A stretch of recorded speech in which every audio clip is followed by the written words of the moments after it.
Zee 24 तास एक पाऊल पुढे।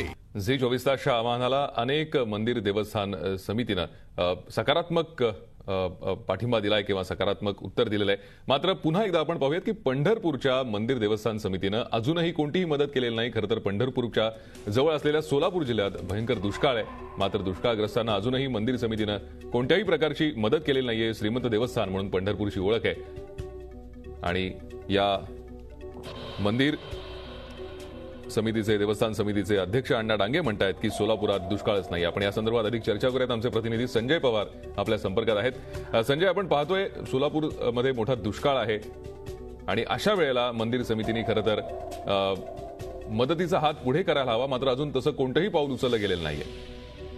नक्कीच भूषण, मंदिर समितीकडे सध्या 70 ते 80 कोटी रुपये बँकेमध्ये पडून आहेत। याचबरोबर दागिने आहेत। दररोज भक्तांचा 60,000 ते 80,000 भक्तांचा ओघ पंढरपुरामध्ये असतोच। ही भक्तांची जरी मांदळी श्रीमंतीची असली विठुरायाकडे, मात्र त्या विठुरायाला या समितीनं गरीब करून ठेवलेला आहे आणि असलेला निधी सुद्धा योग्य दुष्काळासाठी वापरण्यासाठी त्यांची इच्छा दिसत नाही। आम्ही वारंवार या संपर्कात आपण त्याच्याशी फोन करतोय, पण ते उत्तर द्यायला तयार नाहीत। एकूणच पंढरपुरामध्ये दुष्काळ असं नाही म्हणतायत ते, पण तसं पाहिलं तर पंढरपूरजवळ मंगळवेढा आणि सांगोला इथे इतकी भीषण परिस्थिती आहे। सांगोल्यात तर 119 जनावरांच्या छावण्या आहेत। लोकांना पिण्याला पाणी मिळत नाही। पण अद्यापही या पंढरपूरच्या विठ्ठल रुक्मिणी समितीला अद्याप पाझर फुटलेला नाही आणि त्यांना याचं काहीही सोयरसुचक नाही। केवळ मंदिर समितीमध्ये त्यांच्या जवळच्या लोकांना दर्शनासाठी सोडण्यासाठीच ही मंदिर समिती आहे काय? ते श्रीमंत देवस्थान आहे। अशा वेळेला काही टक्के वाटा या उत्पन्नातला मंदिर समितीच्या दुष्काळग्रस्तांना देणं अत्यंत गरजेचं आहे। आपण जर सांगलो की सांगोल्यामध्ये अत्यंत भयंकर परिस्थिती आहे। अशा वेळेला अण्णा डांगेंना हे चित्र का दिसत नाहीये? भूषण, अण्णा डांगे हे भाजपमधून राष्ट्रवादीमध्ये येऊन त्यांनी मंदिर समितीचं अध्यक्षपद ताब्यात घेतलेलं आहे।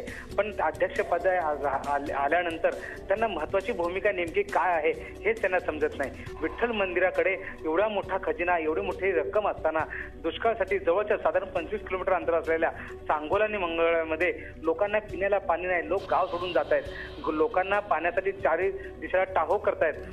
काही लोक तर शहराकडे धावतायत। एकूण अशी भीषण परिस्थिती असताना अजूनही मंदिर समितीला म्हणजेच अण्णा डांगेंना पाझर फुटत नाही आणि त्यांना कोणतेही दुष्काळग्रस्त संदर्भात कार्य करावं असं त्यांना वाटत नाहीये। भूषण, खरंय संजय, आणि झी 24 तासच्या आव्हानानंतर आपण आशा करूयात की पंढरपूरची मंदिर देवस्थान समिती या आपल्या आव्हानाकडे लक्ष देईल आणि दुष्काळग्रस्तांना काही मदत करेल। धन्यवाद या सविस्तर माहितीसाठी आणि चर्चेसाठी।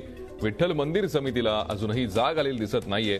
दुष्काळग्रस्तांसाठी अजून कोणतीही मदत या मंदिर देवस्थान समितीकडून होताना दिसत नाहीये। खरं तर आज भीषण परिस्थिती आहे। अनेक महाराष्ट्रातल्या देवस्थानांकडून दुष्काळग्रस्तांसाठी मदतीचा हात पुढे आलाय, मात्र अशा वेळेला पंढरपूरच्या विठुरायाच्या मंदिर समितीकडनं कोणतंही पाऊल उचललं जात नाहीये।